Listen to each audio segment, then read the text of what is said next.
नमस्कार दोस्तों, स्वागत है आपका अपने YouTube चैनल FM ज्ञान पे, जहां पर हमारा financial and money related video पे बात करते हैं। डेली दोपहर में 3 बजे हमारी वीडियो आ जाती है, तो चैनल को जरूर सब्सक्राइब कर लें लेटेस्ट अपडेट के लिए।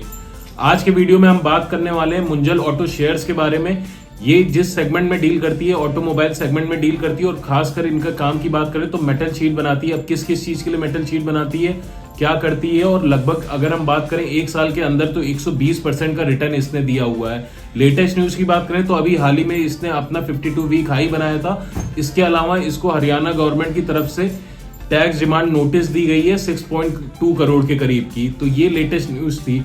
अब इसके बाद इसके टेक्निकल एनालिसिस पे भी बात करेंगे और भी बहुत सारी चीजों को समझेंगे, और आखिरी में ये समझेंगे कि शेयर को बाय करना है, होल्ड करना है, सेल करना है। तो वीडियो को स्किप मत करिएगा, पूरा देखिएगा तभी समझ में आएगा। वीडियो स्टार्ट करना चाहूंगा एक अपने कोड के साथ में। यहाँ पर the key to making money in stock is not to get scared out of that. यानी कि यहाँ पर अगर आपको पैसा बनाना है तो उसमें आपको स्केयर्ड नहीं होना होगा और आराम से ये सारी चीजें करनी होंगी।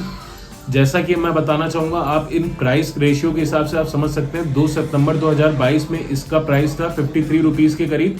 2 सितंबर 2023 में इसका प्राइस था 59 रुपीज के करीब, और 2 सितंबर 2024 यानी कि अभी की बात करें लगभग 123 रुपए के करीब पे ये ट्रेड कर रहा है।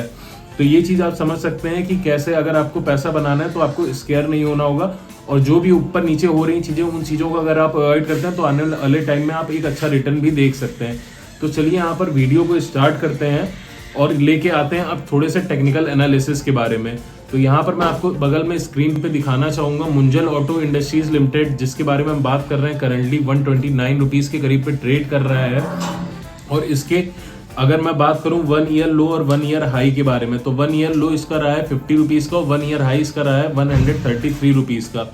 अब इसके अलावा अगर हम बात करें मेटल शीट जो ये बनाते हैं, वो एक तरह से जो रिम में हो गया, या फिर अगर हम बात कर रहे हैं अलग अलग जो कार के कंपोनेंट्स होते हैं, या बैटरीज हो गई, विंडशील्ड हो गई, इन सारी चीजों में वो यूज होते हैं। अब अगर मार्केट कैप की बात करें तो मार्केट कैप इसका है 1217 करोड़ का मार्केट कैप है, और स्मॉल कैप कंपनी आप इसको कह सकते हैं करंटली।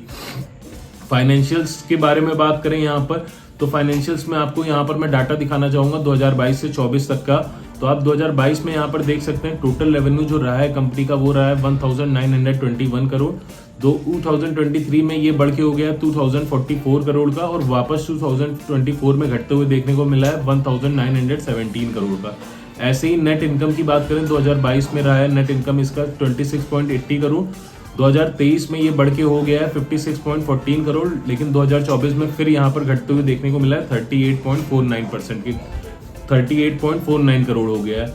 अब बात करें शेयर होल्डिंग पैटर्न के बारे में, तो यहाँ पर मैं आपको दिखाना चाहूंगा जून 2024 के अकॉर्डिंग टोटल प्रमोटर की होल्डिंग जो है 74.81% है, और रिटेल एंड अदर इन्वेस्टर की होल्डिंग जो है वो 25.16% है। यानी कि आप एक तरह से कह सकते हैं कि प्रमोटर की होल्डिंग लगभग 75% है और रिटेल की होल्डिंग 25% है।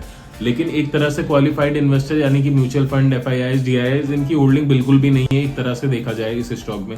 तो ये अपने आप में एक थोड़ा सा सोचने वाली बात हो जाती है, क्योंकि जो क्वालिफाइड इन्वेस्टर होते हैं उनको पता रहता है कि कौन सी कंपनी आने वाले टाइम में एक अच्छा प्रॉफिट निकाल के दे सकती है। हालांकि यहाँ पर नहीं है, लेकिन कंपनी में अगर हम बात करें तो कंपनी का जो डेप्थ है वो भी बहुत कम है, और डेप्थ टू इक्विटी रेशियो जो होता है 0.69% है, यानी 1% के कम है। यानी कि कंपनी का लॉस के चक्कर में डूबने के चांसेस कम रहेंगे, और कंपनी लगातार डिविडेंड भी प्रोवाइड करती आ रही है। और ऑटोमोबाइल सेक्टर में कहीं ना कहीं आपको भी पता है ग्रोथ है, जिस तरह से पॉपुलेशन ग्रोथ हो रही, और ऑटोमोबाइल सेगमेंट की जो लोग कार बाय कर रहे हैं, तो कहीं ना कहीं इस शेयर को भी एक अच्छा खासा आने वाले टाइम में रिटर्न देखने को मिलेगा। लेकिन हाँ, जिस प्राइस पे अभी ये ट्रेड कर रहा है, अब इस प्राइस पे एंट्री लेना नहीं ठीक रहेगा। हाँ, जब भी इसमें थोड़ा बहुत करेक्शन देखने को मिलता है 20 से 30% का, तब आप यहाँ पर बाइंग अपॉर्चुनिटी हो सकती है। तब तक के लिए आप अपने वॉच लिस्ट में लेके रखें, उसके बाद ही यहाँ पर अपना एंट्री लें। इसके अलावा अगर आपकी कोई क्वेरी तो कमेंट करके जरूर बताएं।